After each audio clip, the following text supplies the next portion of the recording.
Hello, in today's video we're going to be looking at the Tuesday, October 7th, 2025 trading session for the CBOE SPX index.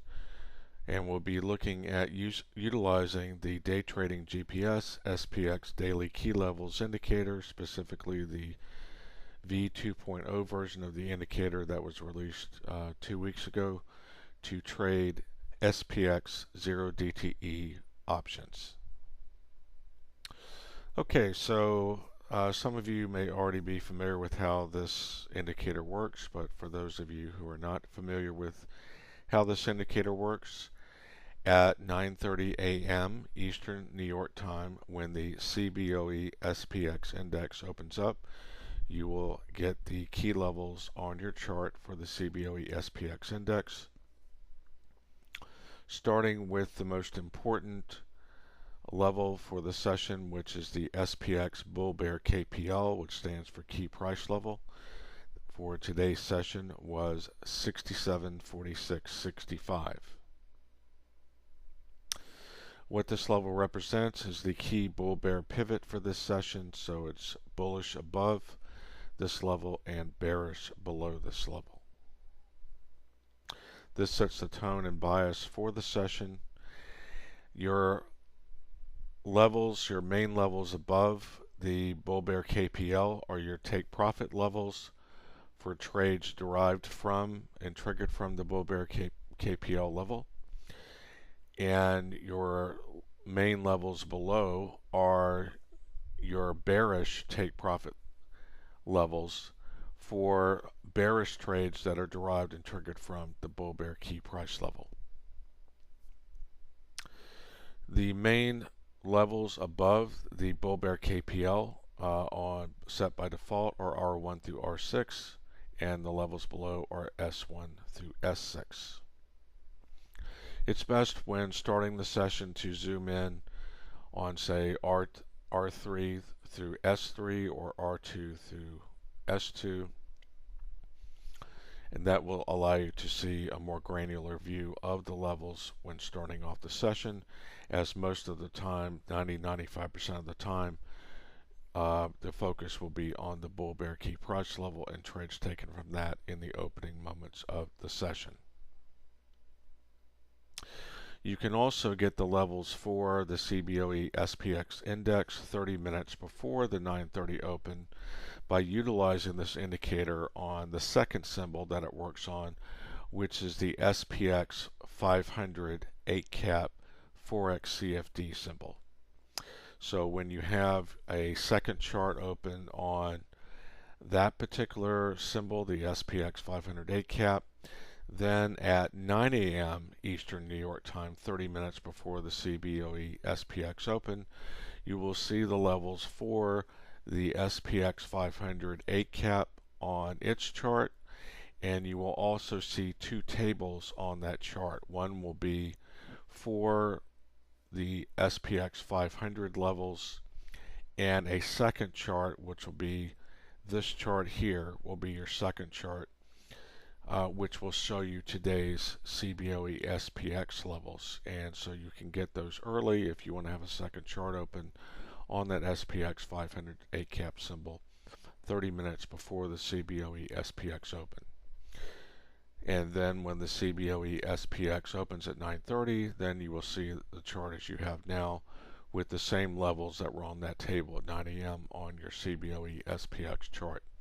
The reason that even though the indicator knows the levels at 9 a.m. for CBOE SPX, that they cannot be displayed on the CBOE SPX chart at 9 a.m. is because the CBOE SPX market is still closed until 9:30, and the way PineScript TradingView coding works is that TradingView does not allow the indicators to plot the levels on the chart until you have a tick. So when the first tick comes at 9:30, then they are on your chart at the market open. But this indicator does allow you to at least see the levels at 9 a.m. for CBOE SPX by utilizing that second chart. Okay, so a few more things about this particular indicator. So when you first have the indicator opened up by default, the levels that you will have on your chart by default are going to be the bull bear key price level, R1 through R6 above, S1 through S6 below, and then you will have the QL above the BBKPL, the QL below the BBKPL, and QL stands for quarter level. And we'll get to the importance of those levels later on in the video. And then you also have this midpoint above, which is the mid BBKPL R1. So that's the midpoint between the BBKPL and the R1 level. And then you have the midpoint below, mid BBKPL S1, which is the midpoint between the BBKPL level and the S1 level, and we'll get to the significance of those levels as well. The other midpoint levels you can turn on. As you can see here, we do not have the ones turned on between R1 and R2, but we have the ones turned on between S1 and S2 and S2 and S3. So those you can turn on manually. You can also set those as default if you wish to have a different default level shown on your chart when you first open it up. You can do that in the user control panel. Okay, so the other levels that you'll see here, you have the PMH, which is the pre-market high, the PML, which is the pre-market low,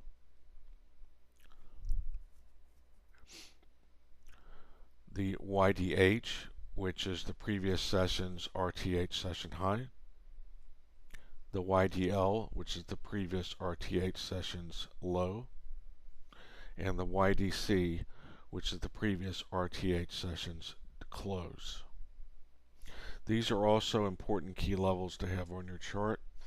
They can represent significant levels at which you will see price reactions, especially when you see them in confluence with other levels. So as an example here, we have confluence with this mid BBKPLR1 and the pre-market high. We have confluence with the mid BBKPLS1 and this YDC level. We have confluence here with this YDH level and this QL above. And we also have confluence here with the S2 level and the pre-market low.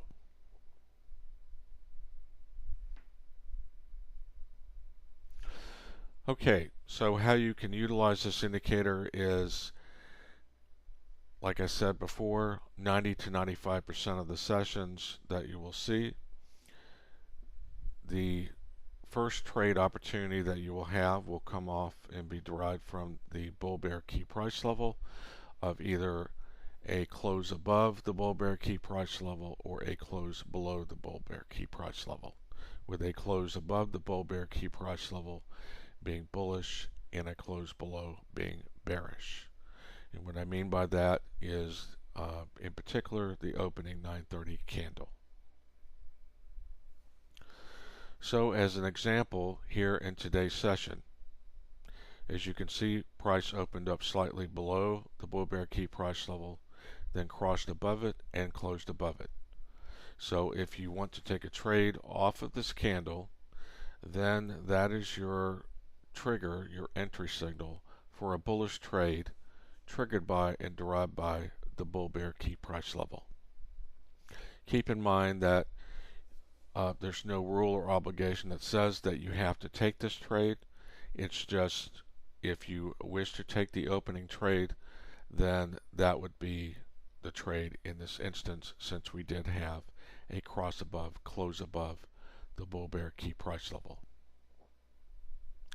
All of your other main levels, your R1 through R6 and S1 through S6, can also be used for either bullish or bearish entries throughout the rest of the session, depending on where price action takes us and the price action that is occurring at those levels. At the end of this video, at the last part of this video, will be a approximately 25-minute session, which we will go over how to take bullish and bearish trades off of the other main levels, the R1 through R6 and S1 through S6, So you know how to do that in addition to what we'll be going over today, the trades off of the bull bear key price level. There will also be part of that end of that the end of this video today in that 25-minute part. We'll be going over the two different types of trade entries and how to spot them, and one is going to be your standard trade entries and the other one is going to be more conservative trade entries which take additional confirmation and how to spot those. Okay, so starting off here, like we said, there was a cross above, close above on the 9:30 a.m. candle. So if you took this trade here, you would have basically three different choices for your SPX 0DTE call option to use. Since this is a bullish trade on the cross and close above, then we'll be looking at call options. So your primary option, or what could be considered the standard option play on this bullish trade derived from the bull bear key price level, is that you look at using the at the money strike closest to the bull bear key price level for the session, which in this case for this session was 67.4665. So SPX trades in 5-point strike increments. So for example, you have 67.40, 67.45, 67.50, 67.55, etc. So in this case, the closest strike to the bull bear key price level of 67.4665 is going to be the 67.45 call option. Now we do have the Thinkorswim data boxes that are the 2-minute data boxes, because our chart is on a 2-minute chart, for the options, as you'll see here, for these different hits. Getting back to the chart time frame here, this indicator works on chart time frames of between 1 minute and 30 minutes. So you need to have your chart set to at least 1 minute or at the most 30 minutes. If you have your chart set over 30 minutes, the indicator does not work, and a disclaimer message comes up on your screen telling you to set your chart time frame between 1 minute and 30 minutes. The recommended time frame for intraday trading is a 2-minute chart. However, you can use 1 minute, 2 minute, 3 minute, or 5 minute. Those would be the preferable chart time frames, but the 2-minute chart frame, 2-minute time chart frame, you will see that on virtually all of our videos when we are demonstrating how the indicator works. So that is the recommended time frame to use. However, the time frame that you end up using is completely up to you. Okay, so these are 2-minute candles. So this 9:30 a.m. candle, opening candle, closes at 9:32 a.m. and we're waiting on the close of the candle to make sure that it is going to close above the bull bear key price level. So we're not just buying based on it crossing intra-candle, we're waiting for the close of the candle. So the entry price on the close of this candle is $12.90. As you can see here, we have the open of the candle, the high, low, and then here's the close. How you determine your stop losses on this trade is fairly simple. You take the level that the trade is derived from, in this case the bull bear KPL, and we're looking at a bullish trade. So on a bullish trade, your stop loss is going to be below the level that the trade is derived from. Your standard stop loss is going to be the first midpoint level below that level, which in this case is the mid BBKPL S1, 67.4107. If you prefer to use a tight stop loss, then it's the first quarter level below the level the trade is derived from, so that would be QL below BBKPL.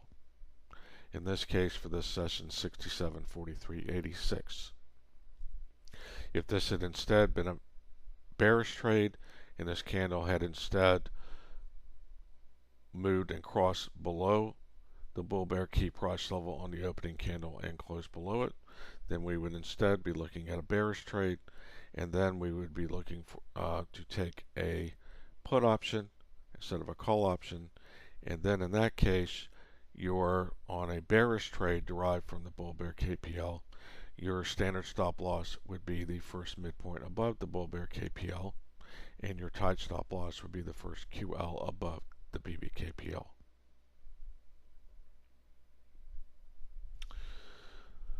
Okay, so in this case, in this particular session, as you can see, both the tight stop loss and the standard stop loss were hit. So you would have been stopped out in either case on this trade. There's going to be days where this does happen.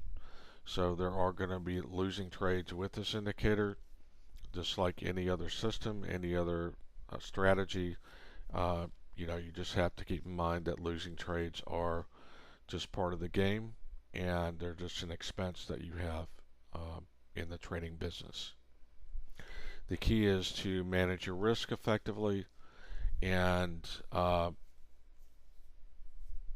a sound process and strategy that follows strict risk management rules so that you can manage your account properly.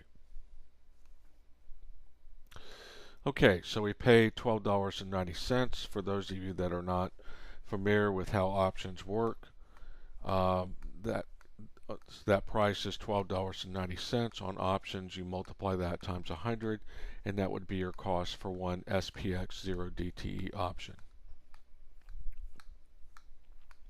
So in this case, one option would be $1,290. If you instead were trading 10, then it would be 10 times $1,290, which would be $12,900. So as you can see here, we're stopped out on the standard stop loss. The stop out price is $6.70 because as you can see here, we were stopped out on the low of this candle, on the wick of this candle. So therefore we're using the low of the option price during this candle here instead of the close, because it did close above it. So we were stopped out when it actually hit it. So the low is $6.70. So that is a loss of $620 because we paid $1,290 and we have stopped out at $670. So that's a loss of $620. Now, when you have the first trade of the day is a loss, there are basically a couple of options at this point as far as your risk management. So one option is to just stop trading for the rest of the session and just close it up for the day and then go to the next session the very next day and trade again. You'll see with this indicator that, you know, every day the levels are updated and every day there's a new opportunity. So that is one choice as far as one option as far as your risk management, that if you do start off the session with a loss, that you just basically stop trading for the session and then you go to the next session, the next trading day, or the next session when you're trading. If you're not trading the very next day, then whenever you start trading again. The second option is that if you are going to continue trading after the first trade is a loss, then you're looking for additional confirmation, whether it is a bullish or bearish signal. You're looking for additional confirmation on the second trade. So additional confirmation is either going to be a successful bullish retest or successful bearish retest, or successive candles closing above or below, as using that as further confirmation. So either a successful bullish retest or a successful bearish retest, or additional candles for additional confirmation, either closing above or closing below. So in this case, we were, as I said, stopped out here. So if you're not closing it up for the day and you're looking for another trade, then you see this candle here, which pops above. Now, if our first trade had been a win and we were still considering trading for the rest of the day, then you could take this trade here if the first trade was a win. Since the first trade is a loss, if we're still trading, then we need to be more cautious on the second trade, and that's why we're looking for additional confirmation in one form or another, either by the successful retest or by the successive candles as far as confirmation before jumping into another trade. So as you can see here, there is no successive candle after this closing above. There is no successful retest of this level. We just have a reversal candle right here. So we're not jumping into the bearish trade here either, because we're waiting for either a retest of this level and then a drop off by price going back up. That's what we mean by successful retest, by price going back up and then falling off again. Or we're looking for successive closes under the level as the other way of confirming. So in this case, we did get a second candle confirming below, and as you remember, we already had one move here that was stopped out. So the bullish has already been stopped out, and so this is your bearish confirmation here on this candle here, which is the 10 o'clock candle. So this candle here was the 956 candle, this is the 958 candle, and this is the 10 o'clock candle. So here you would be entering on a bearish trade derived from the bull bear key price level on the close of this 10 a.m. candle. We're using the strike closest to the bull bear KPL as our standard option, being the at the money. That's going to be the 67.45, in this case put, whereas here it was a call. In this case it is a put. The 67.45 put on the close of this candle here, the 10 a.m. candle closing at 10:02, is $8.40. Your standard stop loss, since this is a bearish trade derived from this level, your standard stop loss is going to be the first midpoint above, which is this level here, mid BBKPLR1. If you prefer to use the tight stop loss, it is the QL above. Just bear in mind that it's recommended to use the standard stop losses as opposed to the tight stop losses. However, many traders in their risk profile prefer to use tight stop losses. So if you're inclined to do that, then in this case you'd be using the QL above. And in the previous trade you would have used the QL below. But just keep in mind that the tight stop losses are more prone to getting stopped out because they are going to be a tighter stop loss.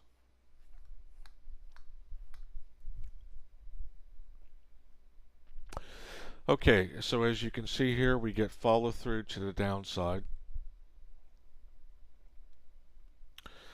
And at 11:02 a.m. we hit the mid S1, S2 level. And the 67.45 put option is now $18.15 on the close of this candle. So this is the 11:02 candle.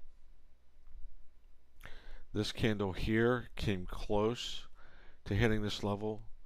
You may not be able to see it as granularly on this. It did not actually touch that level. It just came up just short of it.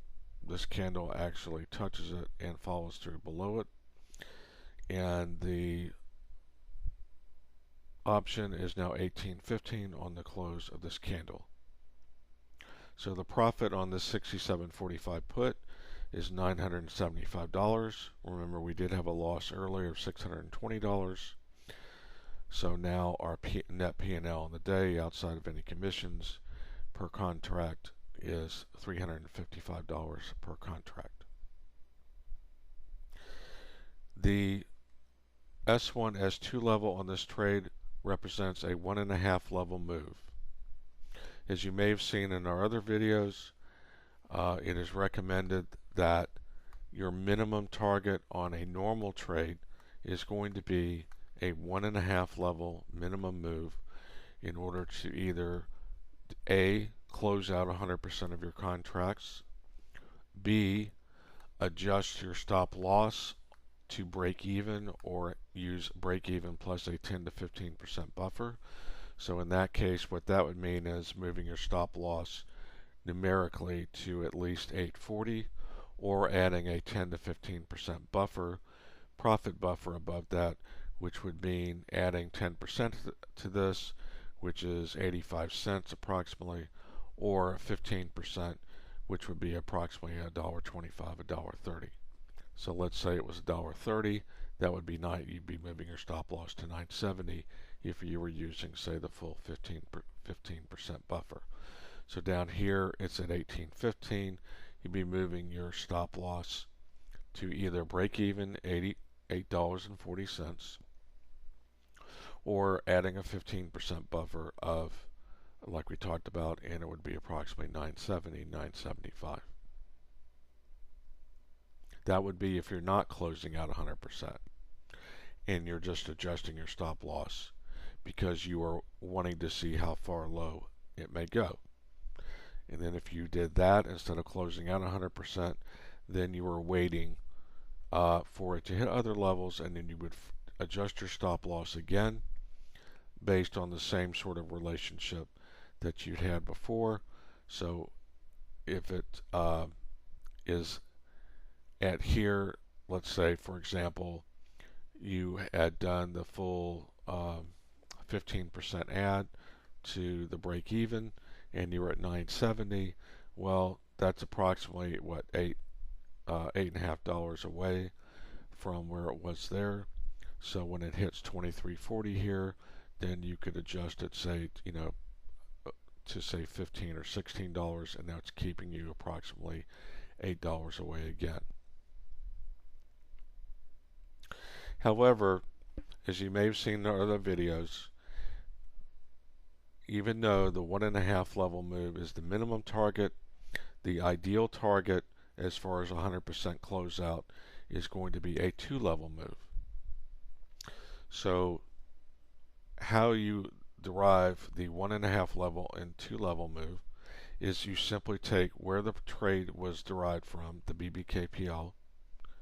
So S1 is 1 level, the mid BBKPL is a half level, the S1 is 1 level, the next midpoint down is 1.5 levels, so that's the 1.5 levels there, and the S2 is 2 levels, so that would be considered a 2 level move. If instead, let's say this trade instead was a bearish trade taken off of S1, then a 2 level move below on a bearish trade taken off S1 would be S3, and a 1.5 level move would be mid S2, S3, because that's 1.5 levels.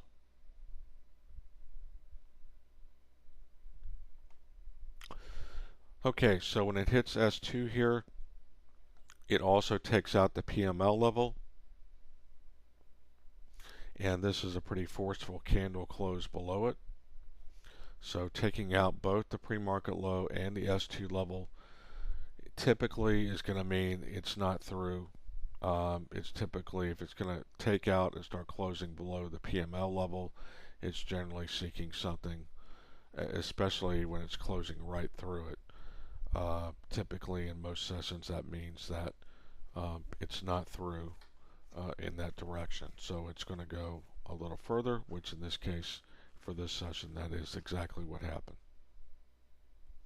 So in this case, when this candle hits, on the close of this candle, the 67.45 put option is now $23.40.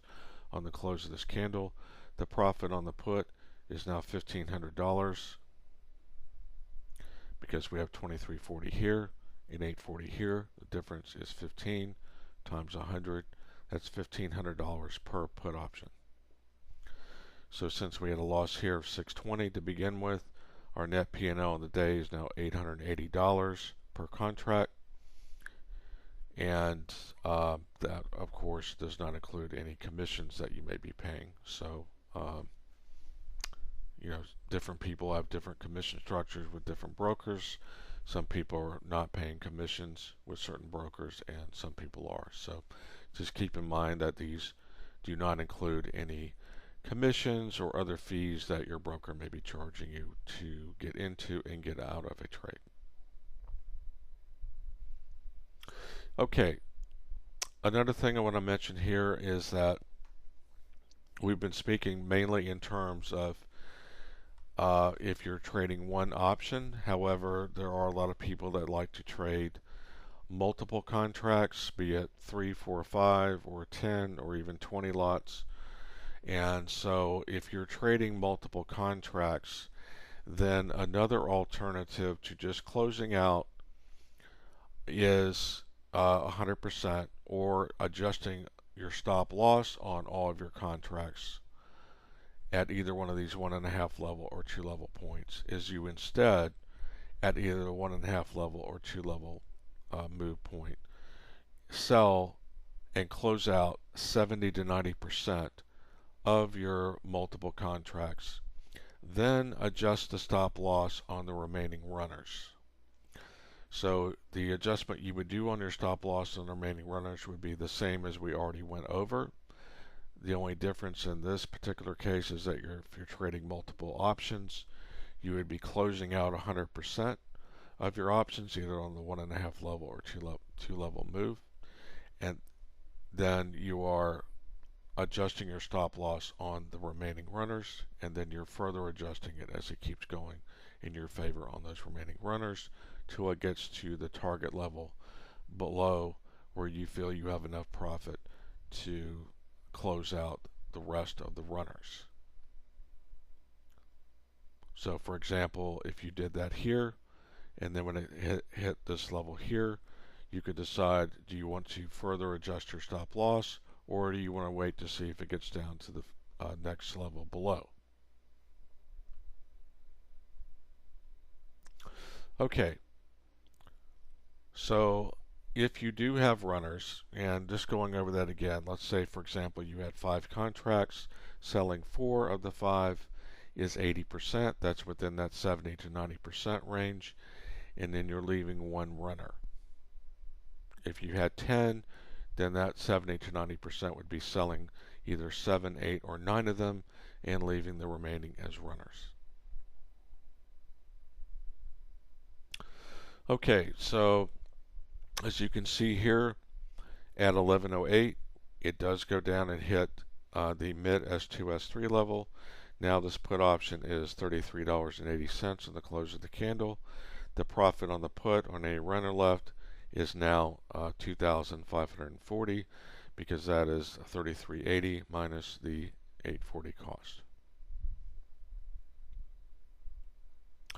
As you can see, approximately 40 minutes later at 11:46 a.m., I had a slight typo here. This actually just should say S3, not mid S3, so my apologies for that. On this small wick, which you may not be able to see here, this actually does touch, and then of course it does touch here on successive candles afterwards. The 67.45 put on this candle close here is at 11:46 is $42.53. So now the profit on any runners you had left, $3,413, which you get by taking that price minus the cost.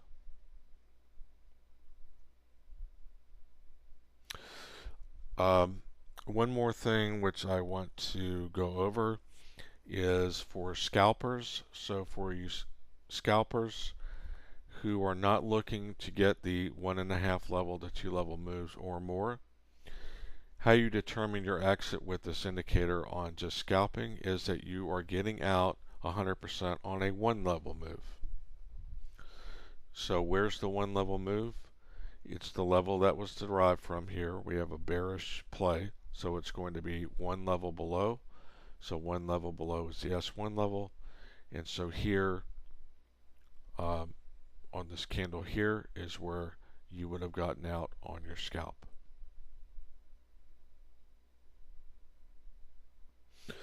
Okay, so another thing to keep in mind with this indicator, if you do have an interest in purchasing the indicator in return for you taking your time for watching this video today, you can send us an email at daytradinggps@gmail.com and request a discount promo code, and we will send you a discount promo code that you can use on your purchase of the indicator. The link on where you go to purchase the indicator is in the video description. So again, just send us an email at daytradinggps@gmail.com to request your discount promo code. Another thing to keep in mind if you do end up purchasing this indicator is that it is important to practice with it. We recommend that you do practice with it before you practice with it on a demo account before using it on your live account, just so you can get used to the process of the levels and your trade entries, as well as your stop losses, your target exits, and managing your trades, including managing your stop losses if you're so inclined to adjust your stop losses, as we talked about earlier.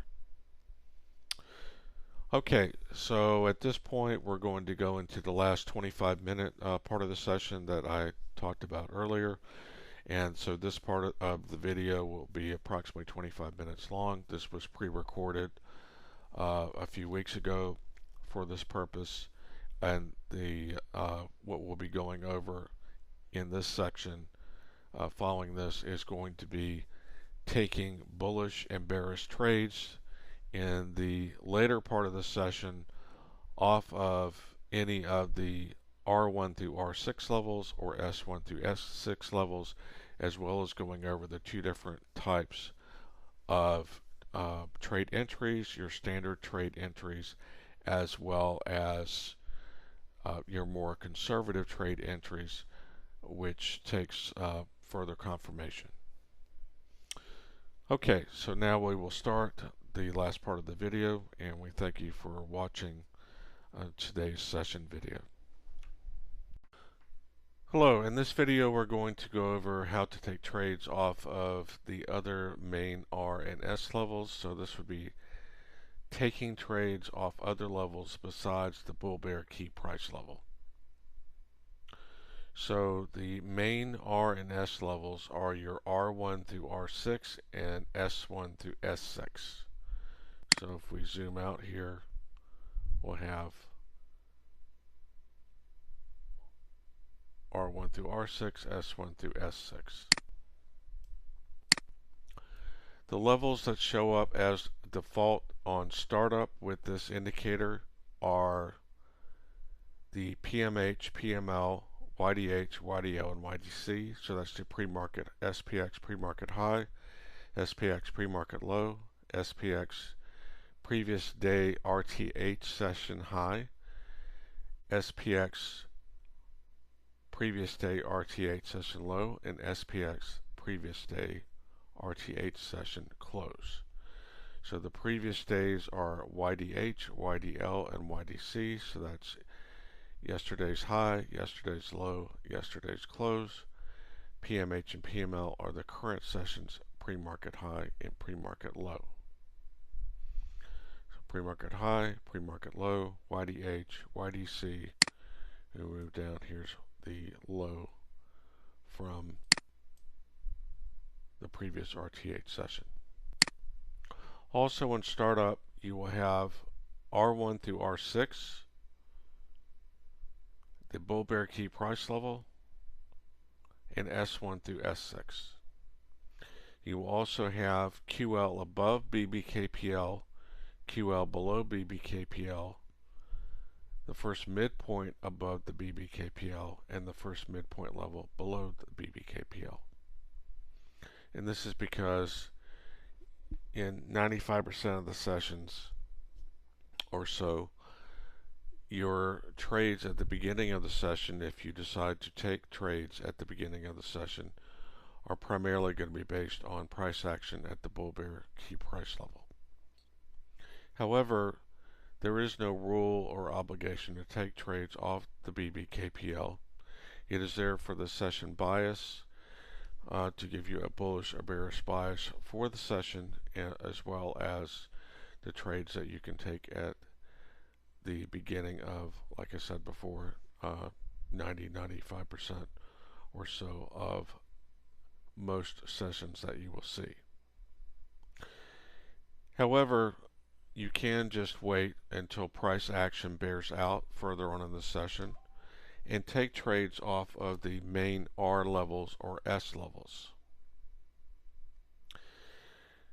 As we've discussed in other videos, when you're taking a bullish trade off of the bull-bear key price level, your tight stop loss is the QL below the BBKPL on that bullish trade triggered from the BBKPL level, and your standard stop loss is the first midpoint below, which would be mid BBKPL S1 for a bullish trade taken off of the BBKPL level.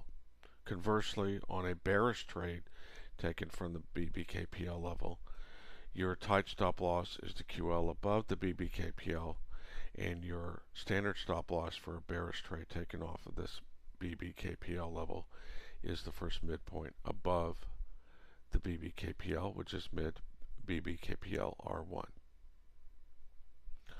The same principles applies to taking trades off of the other levels.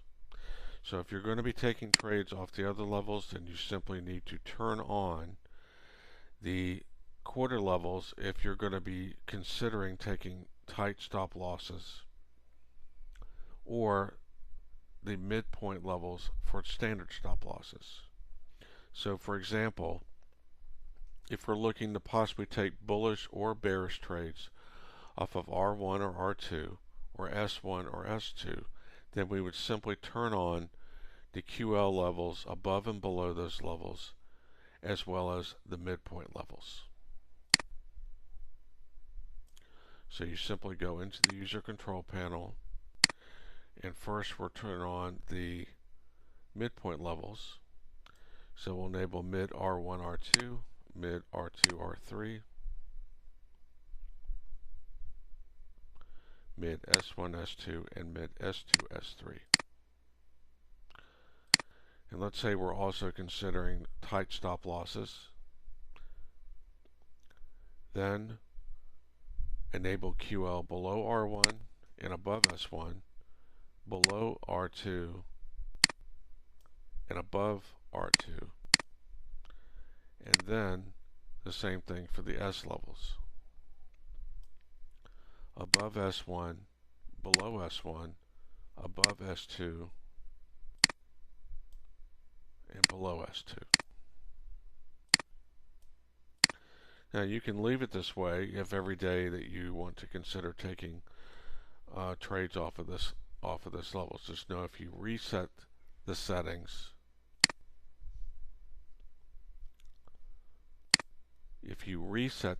it's going to go back to what I showed you before as the default.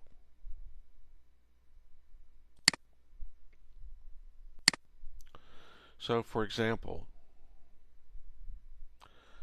right now we're just showing R3 through S3. So for example, if price is coming down to S1 and bouncing off of S1, and you want to take a bullish trade off of S1, then your tight stop loss on a bullish trade is the first QL below S1, because S1 is the level that you're taking the trade off of. And the standard stop loss would be the first midpoint below S1, which would be mid S1, S2.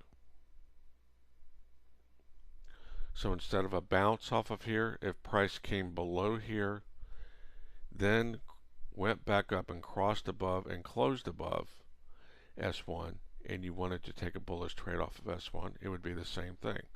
You're taking a bullish trade off of S1, so your tight stop loss is to QL below S1, and your standard stop loss, if you choose that one instead, is the first midpoint below S1, mid S1, S2. Let's say the reverse happened. Price is slicing through S1 and closing below S1. And you want to take a bearish trade off of S1. Then on a bearish trade from S1, your tight stop loss is the QL above S1. And on a bearish trade on S1, your standard stop loss is the first midpoint above S1. So always just remember that on bearish trades from any level, your tight stop loss is going to be the first QL above that level, and your standard stop loss is going to be the first midpoint above that level for bearish trades taken from that level. And on bullish trades taken from any main level, your tight stop loss is going to be on bullish trades taken from the main level, your QL below that level, and your standard stop loss is going to be the first midpoint below that, whatever level that is. So on R1, if we were taking a trade of a breakout above R1 and we're taking a bullish trade, then our tight stop loss is the QL below R1, because that's the level we're taking the trade from. And our standard stop loss, if we choose that instead, is the mid BBKPL R1, because that's the first midpoint below the level we're taking the bullish trade from, R1. If we were taking a bullish trade on a breakout above R2, then our tight stop loss in that bullish trade on a breakout above R2 is QL below R2, and our standard stop loss on a breakout above R2 is going to be the first midpoint below R2, which is mid R1, R2.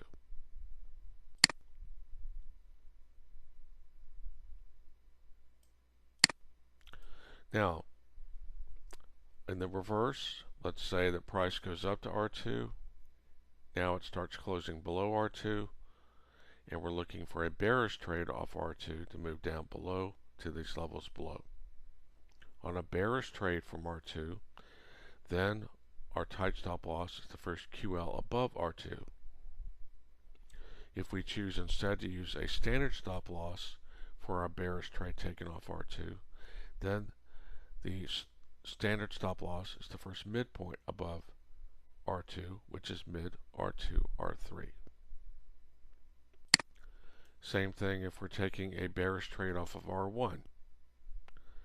If we're looking for a bearish trade off of R1 or break below R1 or a touch and fall off of R1, then our tight stop loss on the trade taken from the R1 level is the QL above R1, and our standard stop loss on this bearish trade taken from R1 is the first midpoint above R1, mid R1, R2.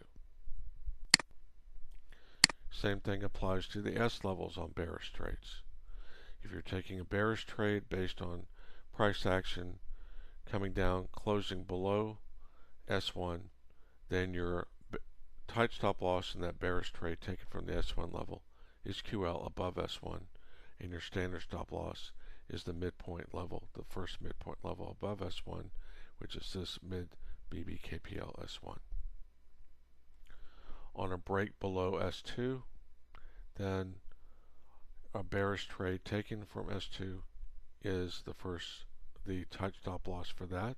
On a bearish trade taken from S2 would be the first QL above S2 here, and your standard stop loss would be the first midpoint above S2, which is mid S1, S2. Same thing applies on S3 levels. If this was a bearish trade we were taking because price started closing below S3, so on a break below, close below S3, our tight stop loss would be the QL above S3, which we don't have because we didn't enable it on this chart, but it would be the first QL above S3, or if instead you're choosing to take the standard stop loss for your trade on a bearish trade from the S3 level, then it's the first midpoint above S3, which is mid S2, S3. Same thing for a bullish trade above R3. Break above, close above R3, then your tight stop loss would be the first QL below R3, because we're taking a bullish trade looking for price to go up, continue going up. So you would enable QL below R3 if you want to use a tight stop loss. Keep in mind that if you're just using standard stop losses, then unless you have some reason why you want to see where the QL levels are, there's no reason to turn them on. So if you're just going to be using the standard stop losses, then you would just want to have your midpoint levels turned on, unless for some reason you also want to see, just for context, where the QL levels are.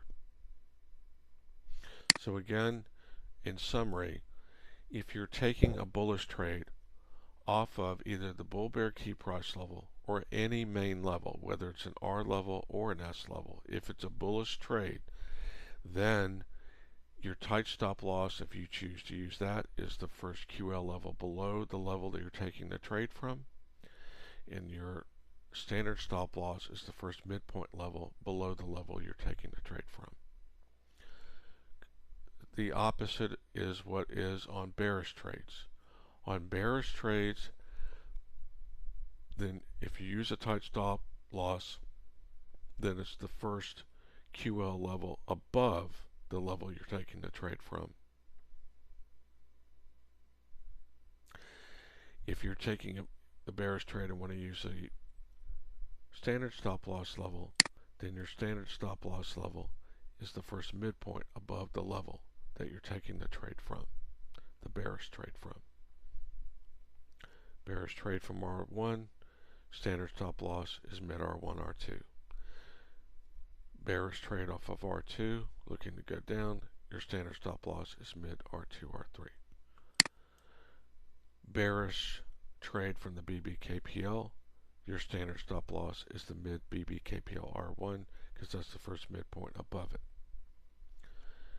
A bearish trade taken from the S1 level, your standard stop loss is the first midpoint above S1. And again, on bullish trades, it's the opposite. It would be the first midpoint below. So if you're taking a bullish trade off of S2, first midpoint below S2 is your standard stop loss. Okay, so now we're going to take a look at examples of both standard and conservative entries, both on bullish entries and bearish entries. So first off, we're going to look at bullish entries. So here we have a cross above and close above. So we have a candle that the same candle is crossing above the level in question, in this case the bull bear KPL, but it would not matter what level it's on. So regardless of what level this is, you have a cross above and close above the level. That is your bullish entry on a cross above and close above the level in question. Your second option is take a more conservative bullish entry approach. And on the more conservative bullish entry approach, you are requiring a retest of the level, a successful retest of the level before entering your trade. So in the case of a bullish trade, you're waiting for a successful bullish retest of the level in question before entering your bullish trade. So on this more conservative option, the sequence is you have a cross above and close above the level, which we have here, followed by price falling back to test the same level successfully, meaning it's coming back down, it's not closing below the level, it's successfully retesting the level and closing above the level. So it's cross above, close above, fall back to retest on a bullish trade, close again above that level, that is your conservative bullish entry that requires a retest.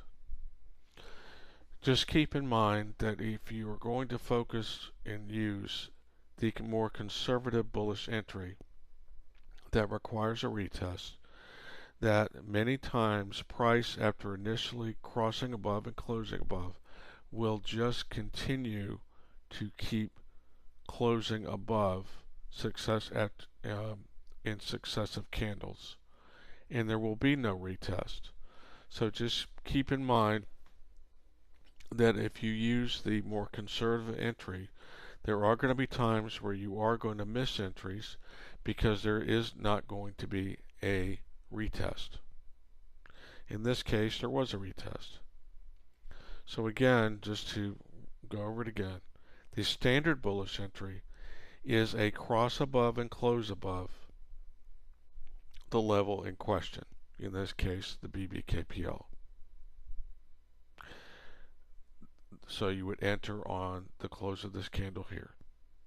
Or if taking the more conservative bullish entry approach, you're waiting for a successful retest for price to fall back to the level in question, but still close above the level in question, and that is your successful retest. So you would enter, you could have entered on this candle, or if you did not on those, you could have entered on this candle here, and it did retest the candle here. We had a retest here, but if you waited for this retest, you'd be paying a lot more. So usually the successful retest, you're just waiting for the initial successful retest. So this is the initial successful retest. This is the initial cross and close above. This is the initial retest. Okay, so just to take this one step further here, so as you can see here on the R1 level, we had a cross above and close above this level. So if you missed this entry here, or if you're just the kind of trader who you prefer taking trades off of other levels besides the bull bear key price level, then you have a cross above, close above here, and you would take that entry here, and you would base your entry on the R1 level. Now, just to clarify, the stop loss on either one of these entries here, down here, whether you took this standard bullish entry or the more conservative retest required bullish entry, your standard stop loss is the first midpoint level below the level in question you're taking the entry from.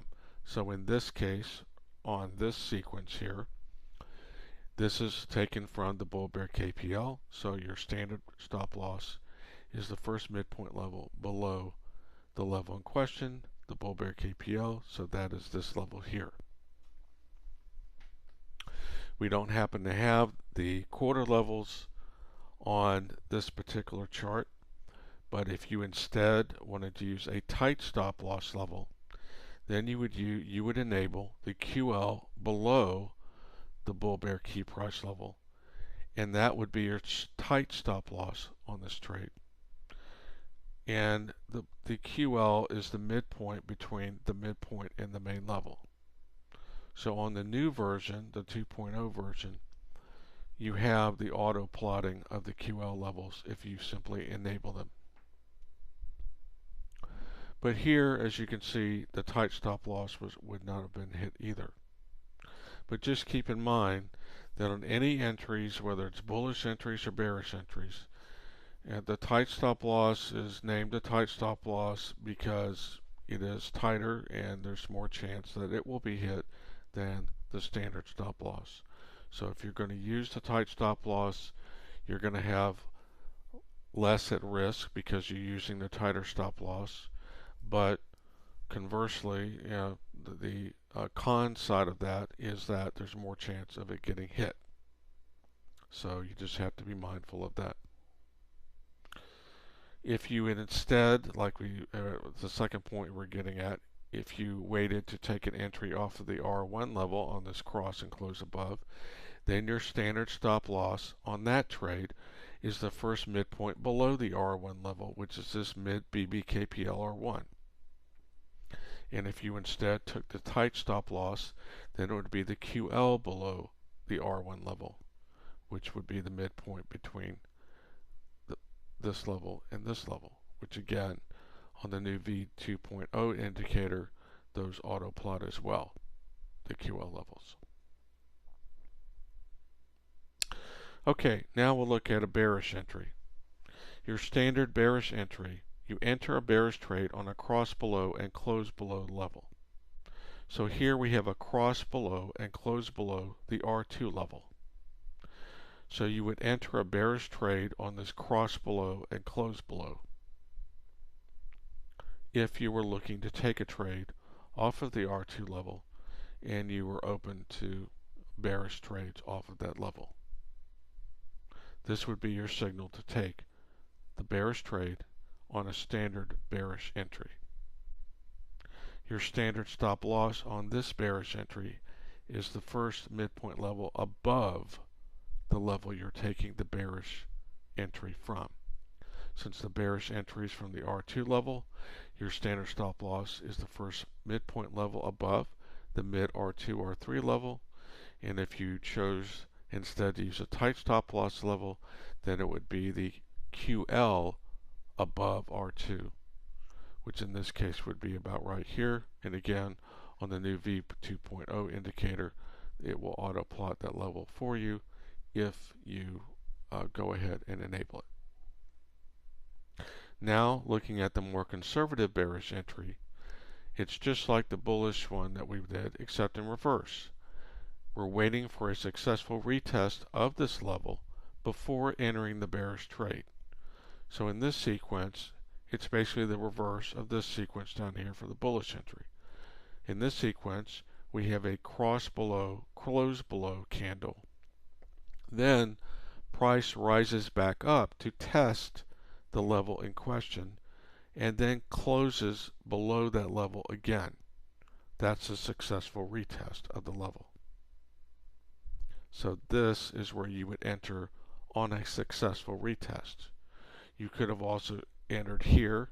That would have been a little bit later, but that, either one of these candles here would be considered the successful retest. So even on the successful retest, since it's off of this level, it's the same stop loss. First, for a standard stop loss, the first midpoint level above, which is mid R2, R3, that's the first midpoint level above this R2 level. And if you chose to use a tight stop loss, it'd be the same as what we talked about with the standard entry. It would be the QL above R2. And the same thing would apply for any other level. So if this price action was happening down here on this S2 level instead of here on this BBKPL level, then it would be the same sequence. Cross above, close above, that's your standard entry.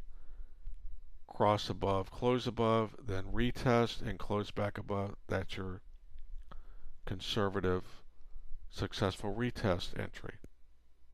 And then your standard stop loss on an S2 level bullish entry is the first midpoint level below S2, which is mid S2, S3, and then your tight stop loss level on a bullish trade taken from the S2 level is your midpoint, the QL below S2.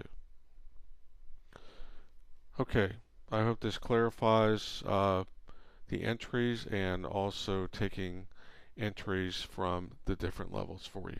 Thank you.